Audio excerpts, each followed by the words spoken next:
की सियासत में बीजेपी के वरिष्ठ नेता राजेंद्र राठौड़ के बेटे की एंट्री क्या किसी को खल रही है, क्योंकि चूरू से राजेंद्र राठौड़ के बेटे पराक्रम सिंह अध्यक्ष पद का चुनाव जीतने के बाद भी मान्यता नहीं पा सके।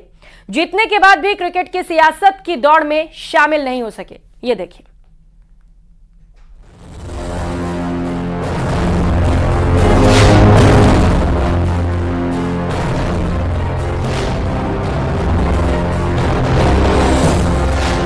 आरसीए में पराक्रम की एंट्री पर रात।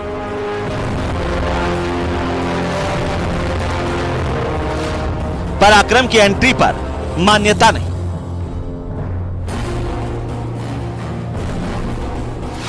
चूरू से जीता है अध्यक्ष पद का चुनाव। आरसीए सचिव ने चुनाव को नहीं दी मान्यता। जी हां, राजस्थान में क्रिकेट की सियासत भी अब दिलचस्प होती जा रही है। आरसीए में बीजेपी के वरिष्ठ नेता राजेंद्र राठौड़ के बेटे पराक्रम सिंह ने चूरू जिला संघ में निर्विरोध अध्यक्ष पद जीतकर आरसीए की सियासत में अपना दखल बना लिया। लेकिन आरसीए सचिव ने चुनाव को ही मान्यता नहीं होने की बात कही है, जिसके बाद पराक्रम सिंह ने न्यूज 18 राजस्थान से खास बातचीत की। उन्होंने कहा कि इस चुनाव को कोई भी चैलेंज नहीं कर सकता। मेरे को तो कोई पेच फंसा हुआ कहीं दिख नहीं रहा है जी। और आप किस पेज की बात कर रहे हैं, आप थोड़ा खुलासा कीजिए। जी, दरअसल आरसीए को चूरू क्रिकेट संघ के चुनाव को मान्यता नहीं मिली है, ये साफ तौर पर कहा गया है। बिल्कुल गलत है ये। अगर कोई कह रहा है जी तो बहुत बेबुनियाद और झूठी बात बोल रहा है। आरसीए के खुद के वाइस प्रेसिडेंट तो ऑब्जर्वर बन के आए थे और आरसीए के प्रेसिडेंट के हस्ताक्षर से ये चुनाव हुए हैं। स्पोर्ट्स डिपार्टमेंट का एक रिप्रेजेंटेटिव होता है, वो रहा है। तो इस चुनाव को तो कोई भी चैलेंज नहीं कर सकता।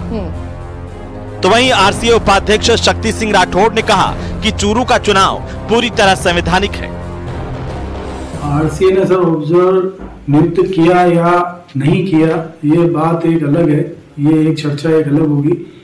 मेरे पास में जिला क्रिकेट संघ चूरू के सेक्रेटरी सुशील जी शर्मा साहब का फोन आया था, तो उन्होंने कहा कि शक्ति बना सेक्रेटरी साहब कॉल नहीं उठा रहे हैं, 3-4 दिन से मैं कॉल कर रहा हूं, तो यहाँ पे हमारा ऑब्जर्वर भेजना है। मेरे से उन्होंने रिक्वेस्ट करी थी। मैं वाइस प्रेसिडेंट होने के नाते मैं अपना खुद का दायित्व समझता हूं कि किसी भी जिला संघ के अंदर कोई भी फ्रैक्शन नहीं होना चाहिए। सारे जिला क्रिकेट संघ बिल्कुल साफ सुथरे होने चाहिए। अगर किसी जिला क्रिकेट संघ जो सही है, अगर उसको मदद चाहिए तो राजस्थान क्रिकेट एसोसिएशन अपनी सहमति उसमें दर्ज कराता है और उसके साथ में खड़ा रहता है। आपको बता दें कि आरसीए में चिकित्सा एवं स्वास्थ्य मंत्री गजेंद्र सिंह शेखावत के पुत्र धनंजय सिंह नागौर जिला क्रिकेट संघ के अध्यक्ष बने हुए हैं। तो वहीं आरसीए में मौजूदा अध्यक्ष पूर्व सीएम अशोक गहलोत के बेटे वैभव गहलोत का कार्यकाल दिसंबर 2025 तक है। दिसंबर 2022 में ही उनके दूसरे कार्यकाल की भी शुरुआत हुई थी, लेकिन सरकार बदलने के बाद से ही आरसीए के क्रिकेट में भी चर्चाएं तेज रही है कि आरसीए में भी सत्ता में बदलाव महसूस किया जा सकता है, क्योंकि यहां भी सरकारें बदलने के साथ एडहॉक कमेटी बनाने का रिवाज सा रहा है। साल 2005 में आरसीए की सत्ता में रुंगटा परिवार था, तब भी एडहॉक कमेटी बनाकर चुनाव करवाए गए और ललित मोदी को अध्यक्ष लाया गया था। एडहॉक कमेटी बनाने का रिवाज क्या है, जरा समझिए। 2005 में एडहॉक कमेटी बनाकर ललित मोदी अध्यक्ष बने। 2009 में एडहॉक कमेटी बनी, संजय दीक्षित अध्यक्ष बने। 2009 में फिर से चुनाव हुए, तब सीपी जोशी अध्यक्ष बने। 2017 में आरसीए के चुनाव में कांग्रेस के नेता सीपी जोशी जीते। 2018 में बीजेपी नेता विनोद सारण के नेतृत्व में कमेटी बनी। कांग्रेस सरकार ने एडहॉक कमेटी को 2018 में भंग किया। 2019 में चुनाव हुए, वैभव गहलोत आरसीए के अध्यक्ष बने। प्रदेश में सरकार बदलने और बीजेपी की सत्ता में वापसी के बाद से ही आरसीए में भी बदलाव की चर्चाएं सामने आई हैं। भले ही फौरी तौर पर ऐसी कोई कवायद सामने नहीं आई हो, तब भी वैभव गहलोत के तख्त पर कई निगाहें जमी हुई है, जो आगे चलकर आरसीए का भविष्य तय करेंगे। महेश दादीज, न्यूज 18 जयपुर। और आरसीए से जुड़ी एक और बड़ी खबर आपको बताते चले, खेल परिषद ने राजस्थान क्रिकेट संघ को चिट्ठी लिखी है। एक और चिट्ठी लिखी गई है खेल परिषद की ओर से। खेल परिषद के मैच फीस, बिजली बिल चुकाने के लिए चिट्ठी लिखी गई।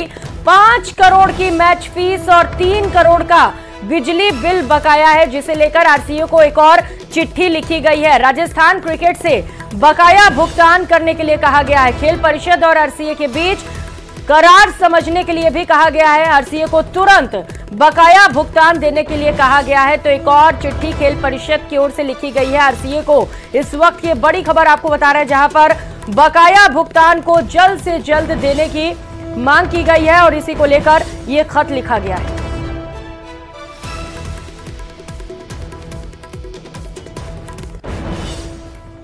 के साथ एमओयू 21 फरवरी 24 तक प्रभावी था, आज समाप्त हो रहा है। आरसीए ने एमओयू को आगे बढ़ाने के लिए ज्ञापन दिया है।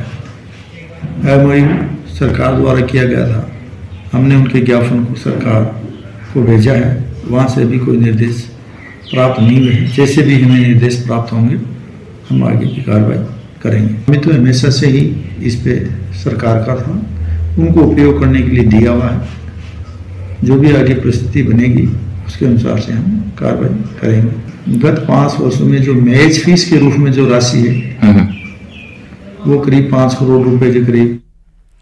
तो वहीं खेल परिषद आरसीए के बीच एमओयू खत्म होने के बाद आरसीए की मौजूदा कार्यकारिणी पर संकट गहरा गया है। ऐसे में खेल परिषद एसएमएस स्टेडियम को अपने अंडर में लेगा।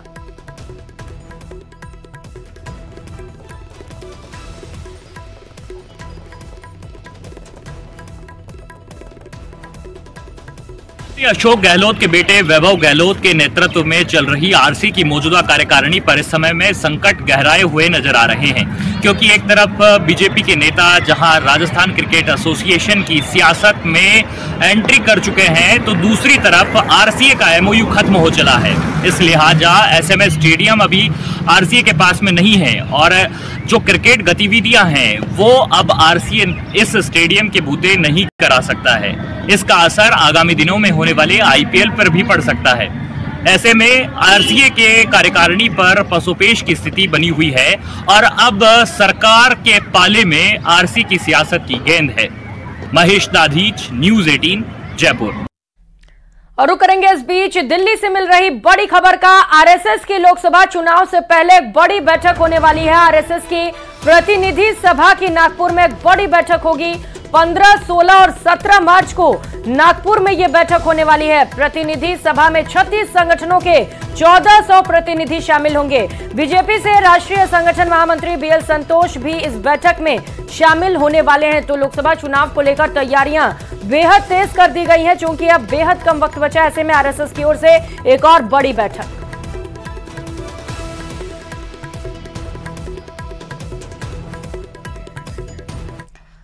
और खबरों में आगे बढ़ते हुए शिक्षा मंत्री मदन दिलावर सवाई माधोपुर के दौरे पर रहे, जहां उन्होंने लोकसभा चुनाव की रणनीति को लेकर पदाधिकारियों और कार्यकर्ताओं की बैठक ली। इस दौरान उन्होंने एक बार फिर से चुनाव में सभी 25 सीटें जीतने का दावा किया। साथ ही स्कूलों में ड्रेस कोड को लेकर कहा कि स्कूल में आना है तो स्कूल ड्रेस कोड का पालन करना होगा। आप भी सुनिए क्या कुछ कहा।